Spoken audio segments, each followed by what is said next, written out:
On the 28th of June 2019, the media headlined a story that could change the future of Europe and Latin America completely.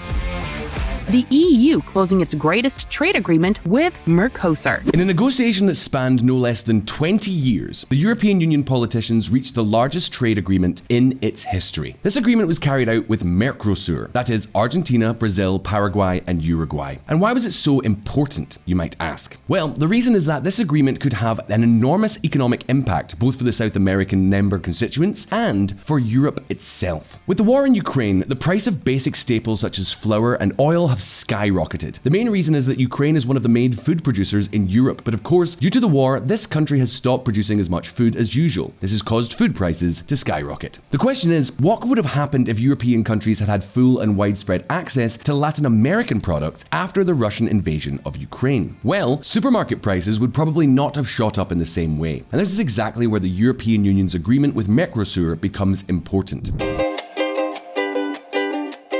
The two regions have agreed to eliminate more than 90% of the tariffs that separate them, to facilitate investment by European companies in Mercosur countries, and to eliminate much of the bureaucracy that hinders trade relations, as well as establishing legal frameworks for all companies to compete on a level playing field.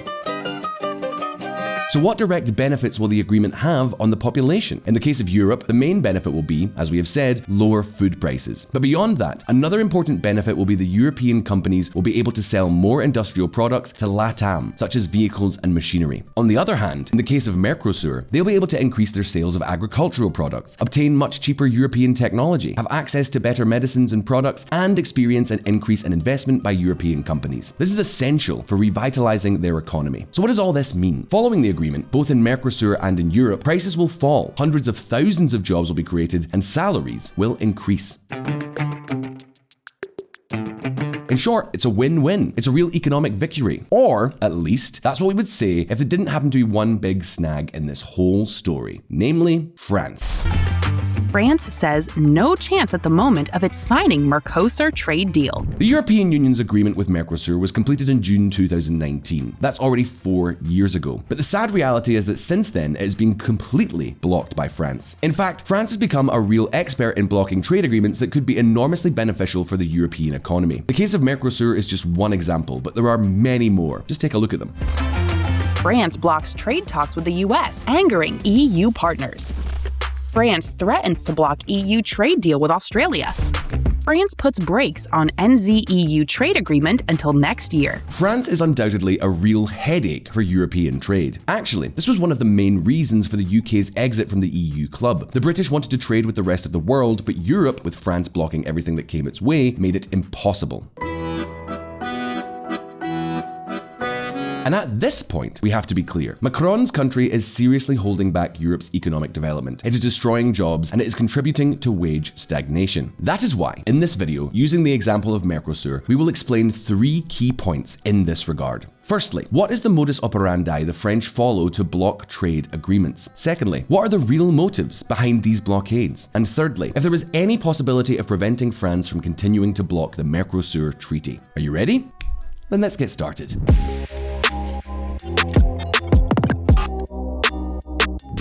11th of December 2015, Paris, France. Political leaders from around the world have just gathered at the United Nations conference with one very clear objective: to reach the climate agreements that will set the environmental agenda for the coming years. At that meeting, issues such as the temperature limit in relation to climate change were decided, regulations were agreed upon to sanction countries that do not comply with their commitments in this regard, and mechanisms for adaptation and mitigation of global warming were also designed. The results of this meeting became known as the Paris Accords. And guess what? As it turns out, one of France's main arguments for blocking the Mercosur treaty is that these agreements could be seriously compromised. France rejects the EU-Mercosur agreement and makes it conditional on the environment. The main reason given by the French for rejecting the Mercosur agreement is that increased trade with Latin American countries could seriously harm the environment. More specifically, France claims that if the agreement with Mercosur goes through, Brazil could destroy a huge amount of its forest in the Amazon to increase its agricultural production and thus sell more products to Europe. In fact, a French government report pointed out that the Mercosur agreement could destroy more than 36,000 kilometers squared. That's over 22,000 square miles of the Amazon every single year. All of this was happening at the same time that Bolsonaro, who was president of Brazil until 2022 and who tends to be particularly skeptical regarding anything to do with climate change, cast serious doubts on his country's participation in the Paris Agreements. For the French, the destruction of the Amazon and Brazil's disregard for climate agreements was almost an act of high treason that could not, under any circumstances, be rewarded with a trade agreement. However, climatic reasons were not the only ones that caused France to block this attractive agreement with Mercosur. Take a look. Mercosur EU deal on hold until South American producers follow same protocols, Macron warns. On the other hand, the French also claim that products from South American countries could be hazardous to health. For example, they argue that the use of growth hormones, antibiotics, and the lack of infection control mechanisms in Mercosur farms could pose a serious risk to European consumers. Therefore, this trade agreement should not be accepted unless the same sanitary conditions are required of South American producers as their European counterparts. And, at the end of the day, regardless of our own opinions of the French arguments for blocking the Mercosur agreement, the truth is that in general they seem to be legitimate claims. If they want to defend the climate and health, they have the right to do so, however bad that might be for the European economy. Even so, what if we told you that all of these arguments are really cheap excuses? What if we told you that the French are not so concerned about climate or health, and that the real reason behind the blockade is much more selfish and even greedy? That's right, pure excuses. Check these out. The Parisian Tale. Let's be clear, if France was really concerned about the effects that the Mercosur agreement could have on climate change or health, this would be a specific problem of the agreement. However, as we said at the beginning of this video, France systematically blocks a multitude of trade agreements with other countries. And you know what? It almost always uses the same excuses to block them. No matter the country, no matter almost any agreement is always blocked because it could pose health or climate risks. For example, do you remember the TTIP super deal with the US that promised to boost the wealth of both regions? Well, take a look. Paris is especially wary on TTIP, which stalled amid fears a deal with Washington would undermine EU food and health standards. France is also insisting on environmental guarantees if the trade negotiations take place. France was apparently very concerned that US products were making Europeans sick. I mean, God forbid that they get a taste for, peanut butter or something. But joking aside and returning to the Mercosur case, the French excuses have become more evident than ever.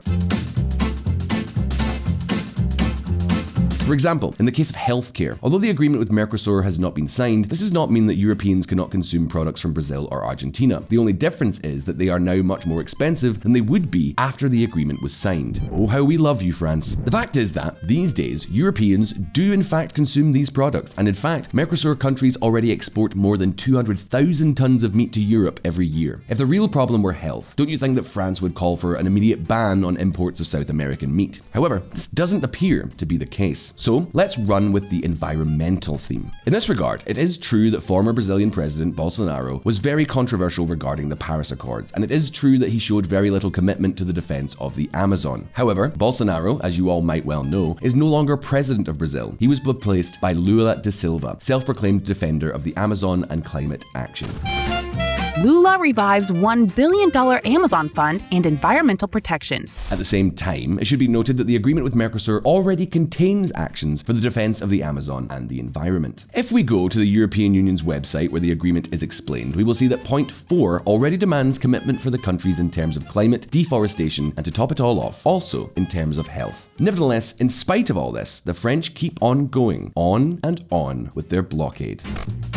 On Mercosur, our position hasn't changed. It's not Lula's election that suddenly makes the Mercosur deal acceptable. Oliver Becht, Minister of Foreign Trade, France. So, if the French excuses seem to be a mere smokescreen, what is the real reason that Paris is blocking an agreement that could be so economically beneficial for both Europe and Mercosur? The answer lies in Danone diplomacy. A yogurt, but French, please. Danone is the French yogurt brand par excellence, and it turns out that a few years ago, a foreign company, PepsiCo, wanted to buy the brand. Something completely normal, useful, and reasonable in a globalized world, you would think. However, when rumors of this possible purchase spread, a political scandal broke out in France that you cannot even imagine. The Prime Minister came out saying that France's interests had to be defended and that Danone had to be protected from being bought by a foreign company. The President also pledged to mobilize and keep an eye on predators seeking out French companies. Well, as you can imagine, In the face of this somewhat absurd scenario, European politicians in Brussels began to mock French politicians and call their extravagant protectionist actions strategic yogurt.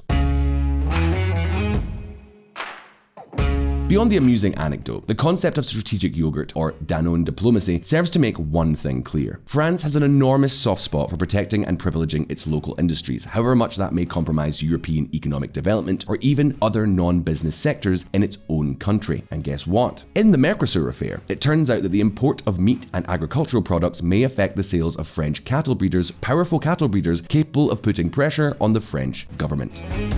French farmers say EU-Mercosur trade deal will put them out of business. According to the farmers, the agreement is unfair, and for this reason, they are asking the government to halt it. In their view, Mercosur countries use substances such as growth hormones and fertilizers illegal in Europe that make their meat production much cheaper. They say that since European farmers cannot use these hormones, they cannot compete with Latin prices. At the same time, another argument they give is that if the French livestock industry goes bankrupt, very many jobs will be lost, and that this would be a serious problem for France as a whole. Any drop of income would be a disaster and a loss of jobs, and these job losses will not only be farmers, you also have to consider the processors and the retailers. So the question is, would the Mercosur agreement really mean unfair competition for French farmers? Well, let's see. Regarding the growth hormone argument, the truth is that Europe has already prohibited the importation of these types of products for many years, and the treaty would not change that. On the other hand, it is true that fertilizers in Latin America could reduce the production costs compared to those in Europe. But here, we must take two things into account. The first is that, if certain fertilizers are banned in Europe, it is to protect European citizens from companies that pollute the soil with chemicals. It is not a question of favouring or not favouring companies. But the second is that, although they may be an advantage for Mercosur production, the total cost difference is so large that it can hardly be explained by fertilizers alone. At the end of the day, land, labour and energy are much more affordable in Mercosur countries, and this is probably the main reason for the large cost differences. Of course, if we get picky, the fact is that Mercosur countries would have to face enormous shipping costs that would balance the competition a lot more. But what about the potential economic catastrophe and job losses that this could mean for France?